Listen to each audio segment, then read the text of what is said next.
good morning. So today I'd like to talk just briefly about two grant programs that we launched yesterday for businesses in our county, and also say a word about Memorial Day. But it was just a few months ago we were at all-time record employment and low unemployment in the county and in the region, and now we were reaching levels that we haven't seen since the Great Depression. So this has been a very rapid turnaround. We know people are hurting, businesses are hurting, and we're trying to assist in every way possible. So we, as soon as we knew that CARES Act dollars were coming to us from Congress, we began planning on how to spend it to really relieve the greatest amount of suffering as possible.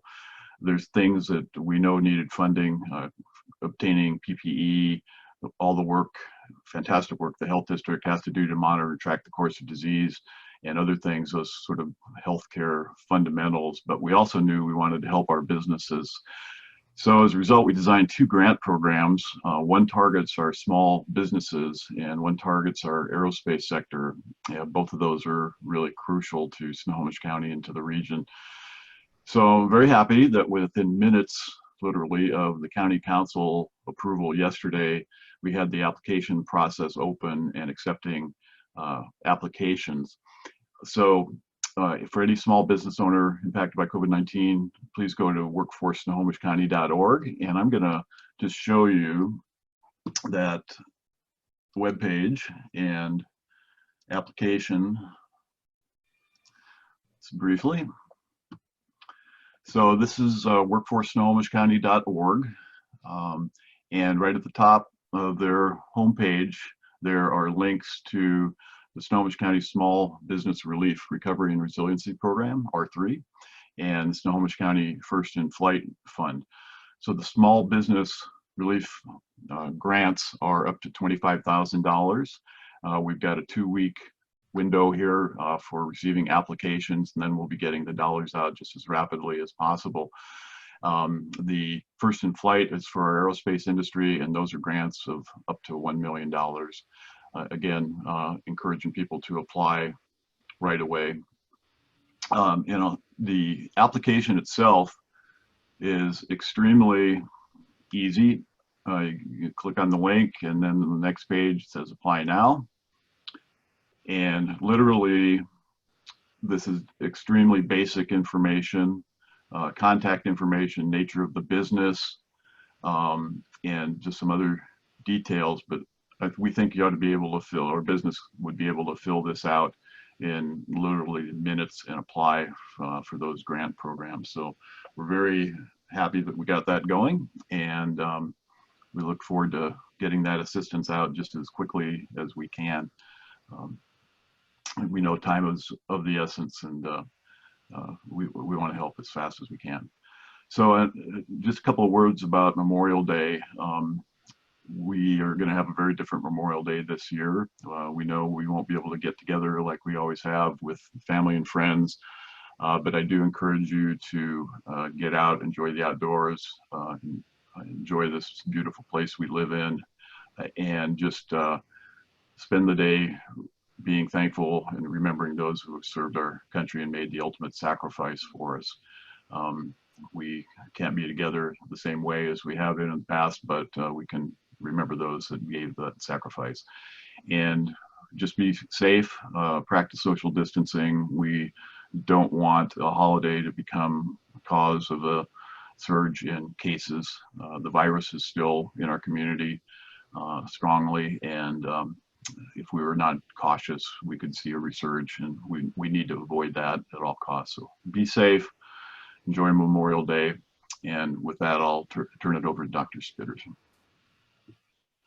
Well, thank you, Executive Summers. Good morning, everyone. First, I want to cover two topics today. One is this recently reported rare phenomenon of multi-system inflammatory syndrome occurring in children in association with a recent coronavirus infection, and then also cover the state's guidelines for applying for a variance to progress to phase 2 in advance of the state doing so.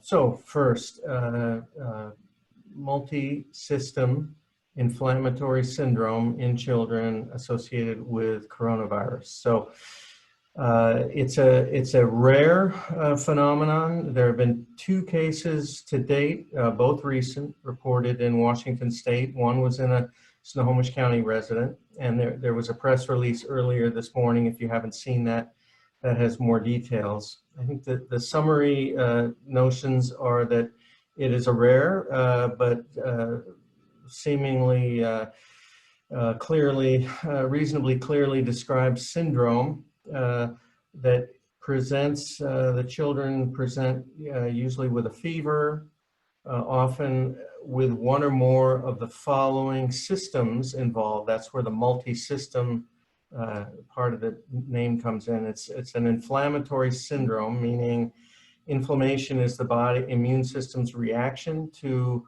either a current or recent viral infection. And so what happens is these kids get sort of an overwhelming inflammatory reaction that affects multiple systems, presenting as affecting the skin, so often with rash, often the gastrointestinal tract with abdominal pain, nausea, vomiting, and/or diarrhea.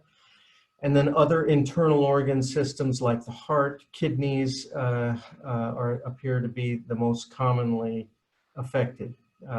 Most of these cases look a lot like a syndrome called Kawasaki disease, which is another rare disease in children that the cause is not exactly known.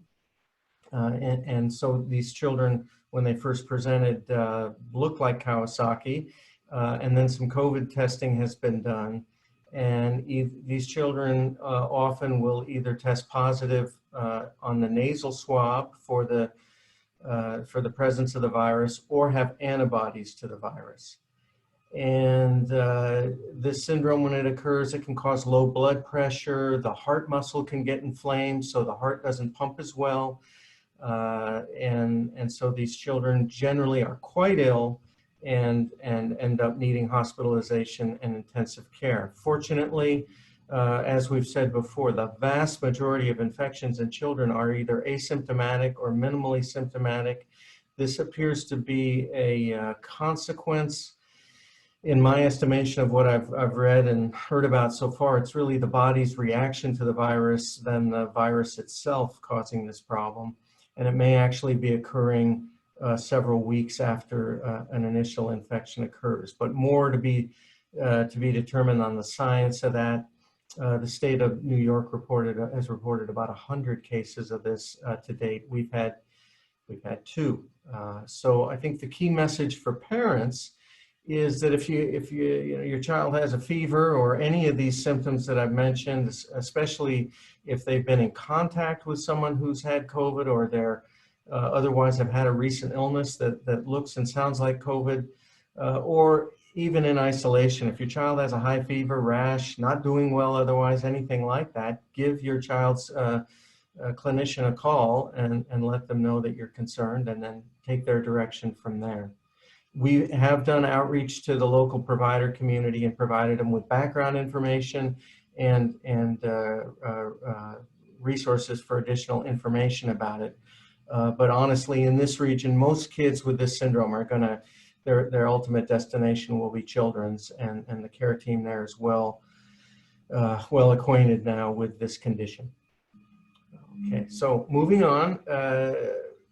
We've been getting a number of questions recently about where Snohomish County is in regards to readiness to apply for a variance to progress to phase 2 of the Safe Start plan of the governor. Earlier this week, we were provided by the Secretary of Health with guidelines and criteria for submitting an application to go in that direction. And so I'd like to walk everyone through the highlights of that. And at this moment, I'm going to ask to share my screen so you can see some visuals to go along with this. And we'll go with that one. Okay, can you see the screen? Great. So So these guidelines for variance requests, there's 5 categories of indicators or activity that we need to have a handle on and be able to attest to if we submit a request for a variance. First is making sure that high-risk populations are protected. That the metric for that relates to outbreaks control in long-term care facilities or other high-risk populations. The healthcare system having capacity to absorb a surge of cases in the event that transmission goes up as we open up. Adequate testing to detect increases in transmission should they occur. Case and contact investigation capacity to manage and suppress and contain transmission should that occur. And then really the entry, one of the key entry criteria, and then the long-term monitoring is what is the frequency of new case reports over time. So now I want to go into those in just a little bit more detail.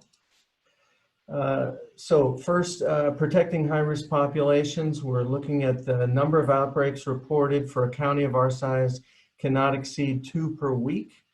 And so that's something our long-term care facility team has already been working on.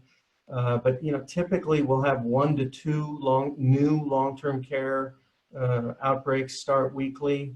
Community-based outbreaks appear to be rare at this time. We've only had a small cluster of cases that were associated, reported in the last week or 2. But as our case and contact investigation activity becomes more intense, we may in fact detect more clusters. Next criterion is healthcare system readiness. Local hospitals must certify that they have at least 20% surge capacity to accommodate potential increase in COVID hospitalizations, that they're entering their capacity and utilization data daily into a statewide database of hospitals that the State Department of Health maintains and tracks, and that they have at least a 14-day supply of personal protective equipment for staff on hand. This is one area where right now I can tell you we're in good shape here. So that one's a relative green light right now. Testing. The average number of tests performed per day during the past week is 50 times the number of cases reported. Stated in another way, we want enough testing being done where the positivity rate is about 2%. 1 in 50 tests are positive. Right now, we've got about, I'm doing a little math here, but we've got roughly about 20 to 25 tests per case occurring at a time. So we're working on expanding that capacity to develop more community-based testing by the health district, and that should fill that gap. And we're already conducting community-based testing efforts at least twice weekly, but again, trying to ramp that up and get about 1,500 tests per week added to the existing 2,500 tests that our other healthcare providers are doing weekly to get to that. So it was more of a yellow light, but headed in the right direction. Case and contact investigations. There are 3 criteria here. 2 are performance criteria that we'll really be focusing on once we pass into phase 2 as monitors of how well we're doing capturing the opportunities to suppress transmission. The first is the notion of contacting newly reported cases within 24 hours. And the metric that we're aiming for is to get to 9 out of 10 newly reported cases within 24 hours to do the initial investigation, affirm that they need to remain isolated, and begin eliciting their list of contacts. So that then, within another 24 hours or 48 hours from first notification, we will reach up to 80% of the contacts. Now, our goal ultimately is to reach all the cases and contacts, but we want a time-limited measure that seems reasonable but also effective, and these are the guidelines from the state. But to get there, we also need a minimum, the state estimates, of 15 full-time equivalents, so 15 full staff members for every 100,000 population, so roughly 120. Right now we're at about 30. We've also got access to the State National Guard to augment that, and then through some of the CARES Act dollars, we are looking to expand temporary staff to reach that metric, which is not only a tool for moving forward, but it's a criterion for taking that next step.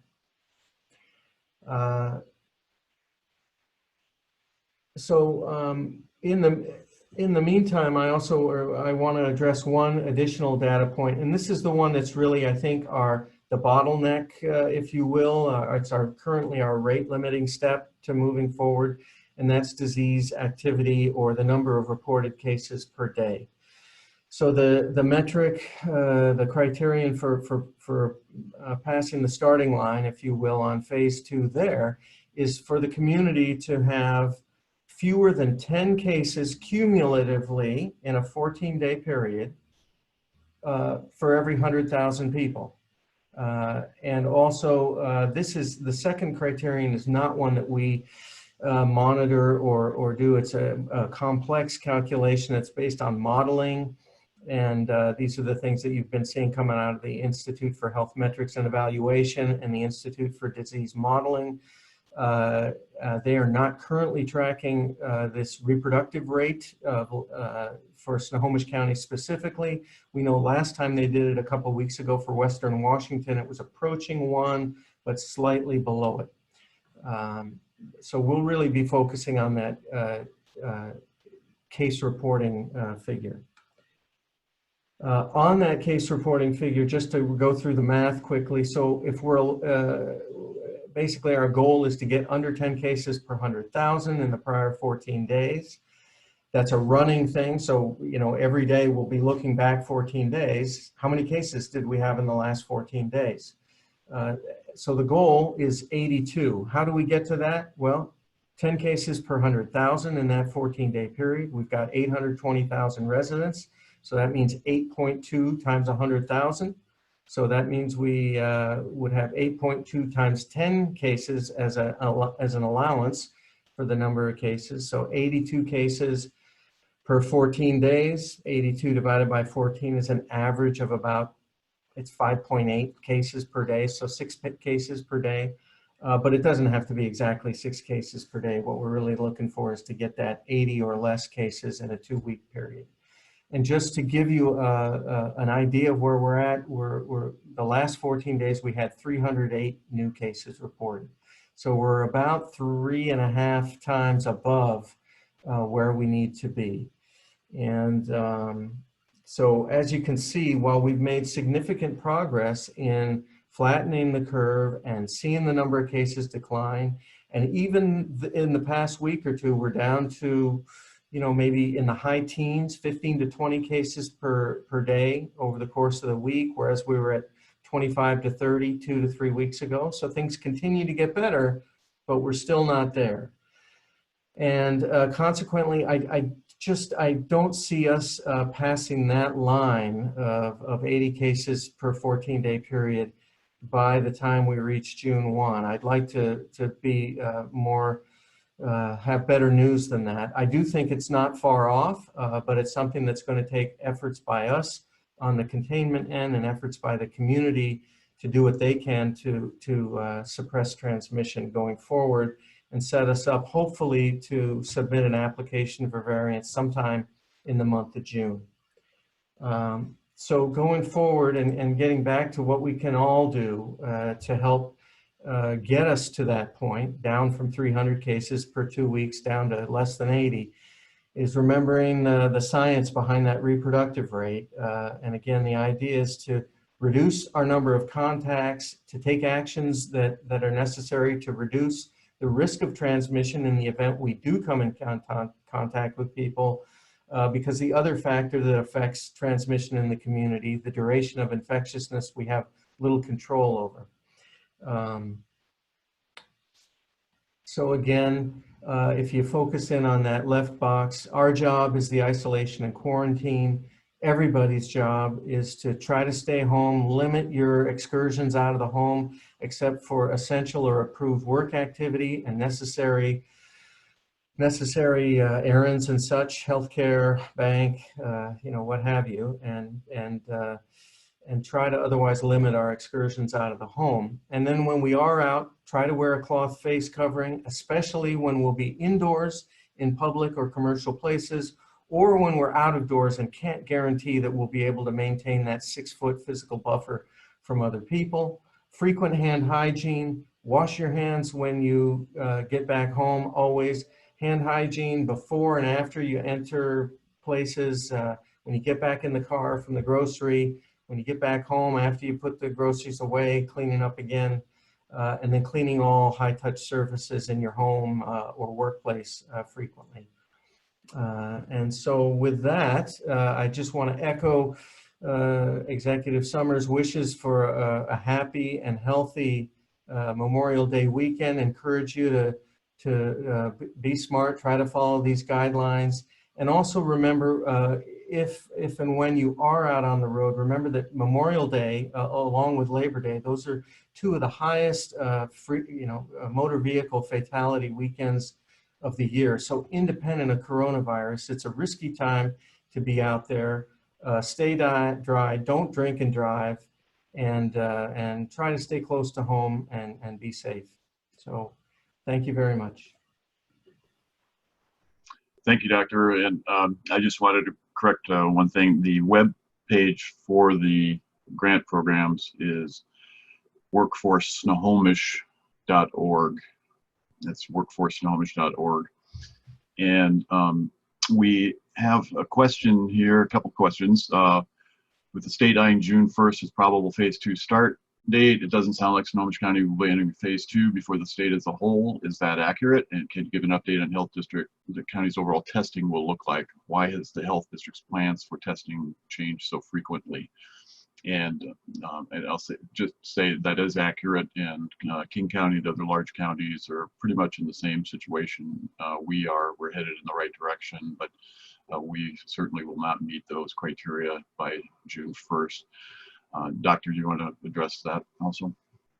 Yeah, yes, and I think your summary and what I spoke about earlier, I think covers some of the main points, but we're well on our way. I think again the key areas for continued improvement that we need are increasing testing capacity, getting our contact investigation staffing up to the goal where the state will permit us to move ahead, and then all of us doing our best to try to get the case rate down to a level that eclipses that 80 cases per two-week criterion.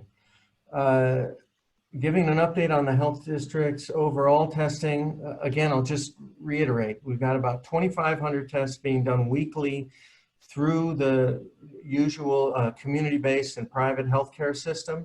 Their capacity is a little bit higher than that, so demand has dipped a little bit in the past several weeks as morbidity has declined. There's just been fewer sick people. That's a good thing, and there's still capacity for testing, but we do want to further augment that to meet the state's metrics and to do a good job with our disease suppression efforts. And our estimate is that we can and should augment that with 1,000 to 1,500 tests per week.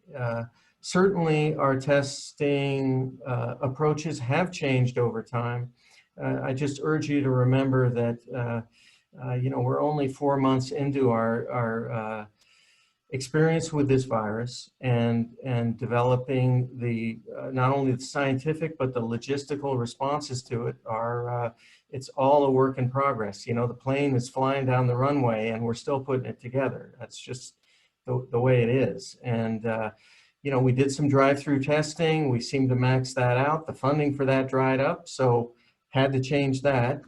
We've done some fixed place testing, but demand wasn't very high, so we now are trying to look at developing other things. But I think drive-through testing going forward is likely to be the main the main item on the menu from the county's end. And, you know, we'll just try to get up to where we can provide 1,000, 1,500 tests per week to contribute to what our healthcare sector partners are doing. And that's the plan. I'd just like to add that part of the CARES Act package that we sent up to the county council and they took action on yesterday was an appropriation of a bit over $10 million to the health district to assist in funding for testing and contact tracing and other activities. And so those dollars, we didn't have those 3 weeks ago. And so we've just scrambled to put together a package proposal on how to use those dollars wisely. And a good chunk of that will be flowing to the health district for these activities the doctor has mentioned. And there's a question, is it your understanding counties will not move forward to phase 2 on June 1st until they meet the criteria outlined today? And I'll just say, yes, that's accurate. The June 1st was an estimated day, but the criteria what are guiding whether we get to move into phase 2 or not, or we'll be able to move into phase 2. Is the health district considering opening up testing to non-symptomatic folks? Yes, so there's a technical issue with the short answer is yes, there are categories of asymptomatic individuals in whom it's medically or scientifically justifiable to do testing. Those would be asymptomatic people in outbreak settings like a long-term care facility or a community-based cluster of cases associated with a workplace or a social network. Where we're trying to contain transmission and have a identified population where there's an elevated probability of a positive test. Likewise, known contacts to a case would be another good candidate because relatively high probability of positive test, even if asymptomatic. Conversely, someone who does not belong to any of those groups, not involved in an outbreak, not part of a social network where there's a lot of transmission going on, not a known contact to any other case, the probability of a positive test is so low in those individuals that if you get a positive test and ask, what is the predictive value? That is, what is the accuracy of that positive test? In someone who's asymptomatic and has no epidemiologic risk factors, it's usually the predictive value or the accuracy of that positive test is usually less than 50%. And so you'd be generating a lot of false positives by widely testing asymptomatic people and then imposing on them restrictions on their liberty without not knowing it, but without any benefit to the community. As well as consuming health district resources, tracking down all their contacts who really aren't contacts. But we don't know that because it's a positive result. We don't know the true answer because you know, these tests are imperfect. They're correct over 90% of the time. They'll pick up a positive correctly, and you know, over 90% of the time, it's like 99% of the time when it's negative, it truly is negative. But if you actually run the math and start testing people where their probability of being positive is, say, less than 5%, you get mostly false positives. It's just the way that the math works. So in summary, yeah, we will be looking at expanding testing to asymptomatic people who have epidemiologic risk factors for infection as part of our containment efforts. We're going to do 2 more questions. The first, Doctor, probably is for you also. Assuming we're in phase 4 by September, if a second wave arrives, would you expect to need to lock things down again, or what has been learned this time helpful for responding to a second wave? Well, I think I'll address the last item first. Certainly, as I said earlier, we're learning as we go here. And so every day is providing us with lessons or information that will guide us not only in the immediate future, but in the distant future if problems such as the one you mentioned arise. Many modelers, and I think it's becoming a consensus that the wave that occurred in February, March may well not be the last wave before this, our experience with this virus is over. And so all those metrics I showed you are not only gateways to progress to phase 2, and then those may be modified or just extended to become the, if we can maintain or improve on those and move to phase 3 and on to phase 4, et cetera, those are the tools we'll be using to, our ability to meet and sustain performance in those areas as a health district and as a community are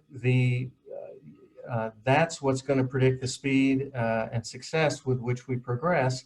And likewise, if we start getting bad signals like hospitals filling up or exhaustion of personal protective equipment or increased case rates that we think could in 2 or 3 weeks lead to hospital surge that's unsustainable, obviously we'll have to look at how we can modify human activity to get that reproductive rate of the infection back down below 1 so that we don't swamp the hospitals, cause unnecessary death and suffering, and make people feel unsafe going out into the community and engaging in the economy. So, it's important going forward that people, one, have tempered expectations about the speed and at which this goes. We all want this to go as quickly as possible, but I can't give you, I don't know if we'll be there in September or August or October, but there's always the chance that we'll have to kind of turn back up the dial on some form of social distancing or other to resume control if things start to get out of hand again. Yeah, I'd just say we're in frequent communication with the governor's office and the State Department of Health about these types of issues, and there have been no decisions made that I'm aware of about what would happen in the fall or if there is a second wave. Many of the factors the doctor spoke to will affect those types of decisions. Where we are in treatment capacity and capability and new medicines, and where we are in relation to a vaccine probably is also factors that will all have to play into those types of decisions. So the last question I want to take a crack at, traffic's up here in Snohomish County. Is that a concern, or are we in a good place, so especially the holiday weekend?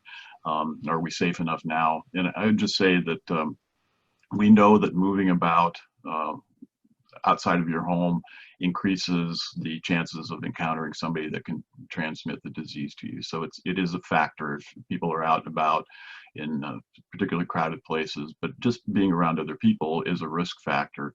You can reduce that risk somewhat by following the safety precautions we've outlined, for several months now, staying 6 feet away, face coverings in public, washing your hands, not touching your face. All those factors can help reduce your risk when you're out and about. So yes, it's a concern.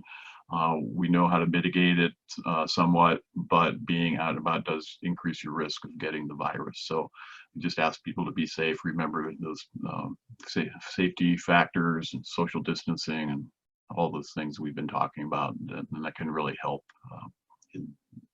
So we wish people well. We know they have to get outside their homes. That your home still is your safest place, especially if you haven't had anybody or in that has the virus and can really transmit it to you. So, doctor, anything else you want to? No, thank you. You covered it.